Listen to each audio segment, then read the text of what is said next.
प्रभु की महिमा हो, प्रभु को धन्यवाद हो, प्रभु परमेश्वर की स्तुति हो। आइए हम वचन की ओर चलते हैं। इफिसियों में उसका 6वां अध्याय और उसका 1 से लेकर 4 तक हम पढ़ेंगे। हे बालकों, प्रभु में अपने माता पिता के आज्ञाकारी बनो, क्योंकि यह उचित है। अपनी माता और पिता का आदर कर, यह पहली आज्ञा है जिसके साथ प्रतिज्ञा भी है, कि तेरा भला हो और तू धरती पर बहुत दिन जीवित रहे। 4 हे बच्चे वालों, अपने बच्चों को रिस ना दिलाओ, परंतु प्रभु की शिक्षा और चेतावनी देते हुए उनका पालन पोषण करो। प्रभु का वचन यहाँ कहता है कि 2 बातें यहाँ कहता है कि जो बच्चे अपने माता पिता के साथ कैसे रहना है, उसके बाद जो है जो माता पिता को अपने बच्चों के साथ कैसे रहना करके दोनों बातें प्रभु का वचन हमें सिखाता है। वचन क्या कहता है कि परमेश्वर में हे बालकों, हे बच्चों, हे जवान बच्चों, हे जवानों, तुम क्या करो, प्रभु में अपने माता पिता के आज्ञाकारी बनो। वचन कहता है कि तुम्हें क्या करना है, अपने परमेश्वर को याद करते हुए, प्रभु यीशु मसीह को याद करते हुए तुम्हें अपने माता पिता का आदर करना है, क्योंकि वचन यही सिखाता है। और वचन नीचे कहता है कि अपने माता पिता का आदर कर।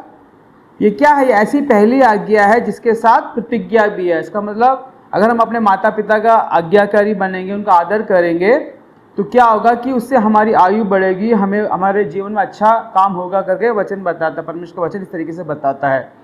मगर आज देखते हैं कि क्यों जो बच्चे जो है, अनेक जवान बच्चे जो जैसे ही बड़े हो जाते हैं तो अपने माता पिता की बातों को मानना उनको अच्छा नहीं लगता है। उसके कई कारण हैं, क्योंकि इन दिनों में जो अनेक परिस्थितियां ऐसे हो जाती हैं जो उनको अलग करती है अपने माता पिता से, अपने परिवार से लेके, ठीक है ना।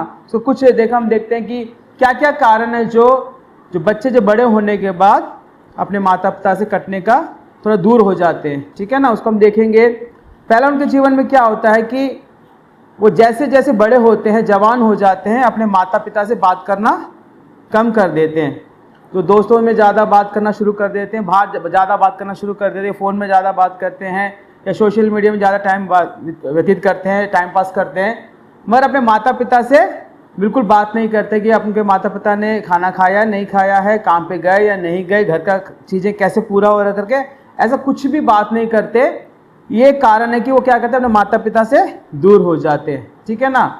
उसके बाद हम देखते हैं कि अपने माता पिता से ठीक से बात ना करना, इसलिए भी क्या होता है कि वो अपने माता पिता को आदर नहीं करते और बात नहीं मानते। मगर प्रभु यीशु मसीह क्या कहता है कि क्यों बच्चे, जब जवान बच्चे अपने माता पिता की बात नहीं मानते, इसका एक मेन कारण क्या है कि वो अपने माता पिता का आदर करना छोड़ देते हैं। धीरे धीरे जैसे जैसे जवान बच्चे हो जाते हैं तो उनको क्या लगता है, हमें सब कुछ पता है, हमें सब कुछ पता है। इस वजह से क्या हो रहा है कि जो है हमें अपने माता पिता की बात को मानने की जरूरत नहीं है करके उन्हें लगता है, ठीक है ना। इसलिए क्या होता है, वो ठीक से बात नहीं करते और अपने माता पिता को आदर नहीं करते, इसलिए उनकी बात को भी नहीं मानते। प्रभु यीशु मसीह यही कहता है ना।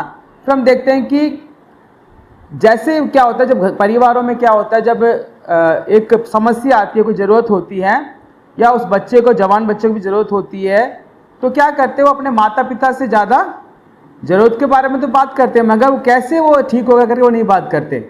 उनको ये लगता है कि मुझे फ़ोन चाहिए तो फ़ोन चाहिए, मुझे कपड़े चाहिए तो कपड़े चाहिए, मगर वो इस बात को समझने के लिए कोशिश नहीं करते कि मेरे पिताजी अगर इसको कैसे दिलाएंगे, मेरे माता कैसे दिलाएगी करके, उससे उन्हें कोई मतलब नहीं, वो बात नहीं करना चाहते, वो अपने माता पिता की समस्या को सुनना ही नहीं चाहते। इस वजह से क्या होता है, उनके बीच का जो रिश्ता होता है थोड़ा और दूर हो जाता है कि भाई उनको सिर्फ डिमांड है कि भाई मेरे को ये चाहिए, मगर मेरे पिता कैसे उसको लेके आएंगे, मेरी मम्मी कैसे लेंगे, उनको उससे कोई लेना देना नहीं है। तो ये भी क्या है कि जो बच्चे जवान होते हैं उनकी समझना चाहिए कि अगर मेरी एक डिमांड है, मुझे कोई ज़रूरत है, तो मेरे पिता या माता कैसे उसको पूरा करेंगे करके। ये नहीं होने की वजह से रिश्ता थोड़ा और दूर होना शुरू हो जाता है। उसके बाद क्या होता है, जब एक समस्या आती है घर में, परिवार में बड़ी समस्या आ गई है, कोई पैसे की ज़रूरत है, या कोई ऐसे बीमार कोई हो गया है, या उसके लिए क्या करना करके, वो आपस में मिलकर नहीं बात करना चाहते। बच्चे जो है उसे पूछना नहीं चाहते, या माँ बाप जो उनको बताना नहीं चाहते, कि कहीं ना कहीं वो कम्युनिकेशन जो है, आपसी जो बात करने का जो रिश्ता होता है ना, वो टूटता है। इस वजह से भी वो बात नहीं कर पाते। ऐसी क्या है कि ऐसी परिस्थिति में जवान बच्चे क्या होते हैं, अपने परिवारों, जो अपने माता पिता की बात को मानने के लिए इनकार करना शुरू कर देते हैं। उसके बाद क्या होता है, जो जवान बच्चे हैं, जैसे मैंने कहा कि उनको कुछ डिमांड है, ये चाहिए तो चाहिए। जो एडजस्टमेंट करने का जो उनका जो एक, हाँ भाई थोड़ा सा हम उसको सह लें, कोई बात नहीं, अभी पैसे नहीं है तो कोई बात नहीं, बाद में ले लेंगे, या बहुत पैसा है तो उसको फजूल कर, मतलब वो अपने आप में क्या एडजस्ट नहीं बिठा पाते, मतलब उसको समझ नहीं पाते। इसलिए उनको लगता है कि मेरे माता पिता मेरे सबसे बड़े दुश्मन हैं, मेरे को ये नहीं दिला रहे हैं, मुझे नहीं लेके दे रहे हैं करके जो दिक्कत होती है वो भी क्या होता है, उनको ये लगता है कि मेरे माता पिता मेरे को जान के ये नहीं दिला रहे हैं, जान के मेरे लिए नहीं कर रहे, इसलिए उनको कैसे लगता है, सबसे बड़ा जो है उनको विरोधी कौन लगता है, उनके माता पिता उनको बहुत बड़े विरोधी लगते हैं, ठीक है ना। उसके बाद क्या होता है, एक बच्चा, एक जवान बच्चा अपने परिवार के प्रति क्या नहीं, समर्पण नहीं है कि ये मेरे माता पिता हैं, ये मेरी भाई बहन है, मेरे दादा दादी हैं, ये जो परिवार का एक जो ढांचा है उसको समझने के लिए या उसको अपने आप को समर्पण करके साथ ये मेरा परिवार है करके जो है ना एक उनका एहसास नहीं है। इसलिए क्या हो रहा है कि वो अपने माता पिता की बात को नहीं मानते, जिसके पास प्रति समर्पण नहीं है, ये मेरा परिवार है करके नहीं लगता है, तो क्या होता है उनके साथ क्यों रहना। इसलिए बच्चे जब क्या करते हैं, आजकल आपने देखा हो कि बच्चे, अनेक बच्चे, जवान बच्चे अपने परिवार को छोड़कर दूर रहना शुरू कर देते हैं। कारण क्या, ये कुछ कारण है जो हम देखते हैं कि कैसे बच्चे जो दूर हो रहे हैं, मगर ये सब नहीं होने की वजह से भी वो जो बाहर कहीं भी जाएंगे तो वहाँ भी वो कामयाब नहीं हो सकते, क्योंकि वहाँ भी वो क्या होगा, कहीं ना कहीं वो उस चीज़ को, उनका जो अंदर एक स्किल्स है जो वो डेवलपमेंट नहीं होता, आगे बढ़ता नहीं है। इसलिए वो बाहर भी जाकर बहुत सारे जवान बच्चे क्या होते हैं, वो फेलियर हो जाते हैं, हार जाते हैं। तो इसलिए जो है माता पिता की बात को नहीं मानते। मगर वचन क्या कहता है, ये सारा कुछ होने के बावजूद मगर इस दुनिया में परमेश्वर के बाद सबसे ज़्यादा अगर हमसे कोई प्रेम करता है तो हमारे माता पिता हैं। वो कैसे भी किसी भी तरीके से हमारे जीवन में अच्छा ही करना चाहते हैं, हमारे लिए बहुत बेस्ट करना चाहते हैं। वो अपनी इच्छाओं को क्या करते हैं, कम करके या मार कर अपने बच्चों को सिखाना चाहते हैं, देना चाहते हैं, पढ़ाना चाहते हैं। जो मैंने नहीं किया मेरे बच्चे उसको पालें करके वो मेहनत करते हैं, मगर उस प्रेम को जो है वो बच्चे लोग, जवान बच्चे इसको महसूस नहीं कर पाते। वो कहते हैं कि नहीं, ये मेरे सबसे बड़े दुश्मन है करके उनको लगता है। तुम प्रभु के बच्चे हो, एक मसीह हो, तो तुम्हें क्या करना चाहिए, प्रभु के लिए अपने माता पिता के आज्ञाकारी बनो। प्रभु ने कहा है इसलिए उस बात को, क्योंकि आप प्रभु से प्रेम करते हो तो प्रभु की आज्ञाओं को मानोगे। क्योंकि वचन कहता है कि हे बालकों, प्रभु में अपने माता पिता के आज्ञाकारी बनो, क्योंकि यह उचित है। तो प्रभु इस बात को यही बोलता है कि ये तुम करो करके, ठीक है। उसके बाद क्या होता है, नीचे अगर हम देखेंगे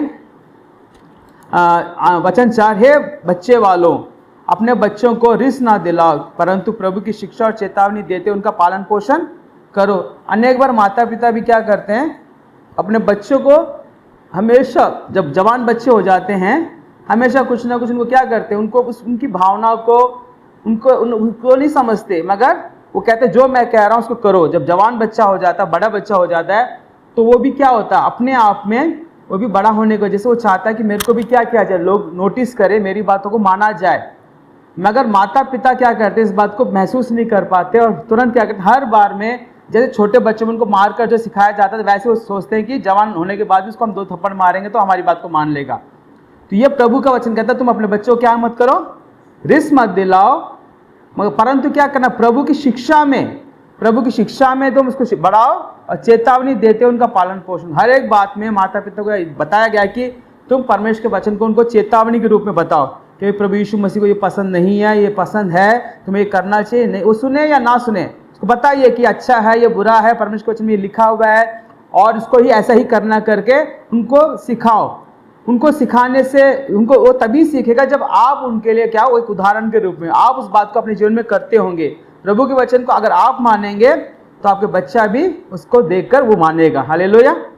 और होता क्या है कि माँ बाप क्या सोचते हैं कि वो प्रभु के बातों को नहीं मानते, मगर ये सोचते हैं कि मेरे बच्चे जो है परमेश्वर की बातों को माने, ठीक है ना। मगर क्या कहता है वचन कि उनको रिस मत दिलाओ, परंतु प्रभु की शिक्षा में, अपनी शिक्षा जो दुनिया की शिक्षा से उनको मत सिखाओ कि दुनिया में क्या क्या हो रहा है, क्या नहीं हो रहा है, वो दुनिया की बातें हैं।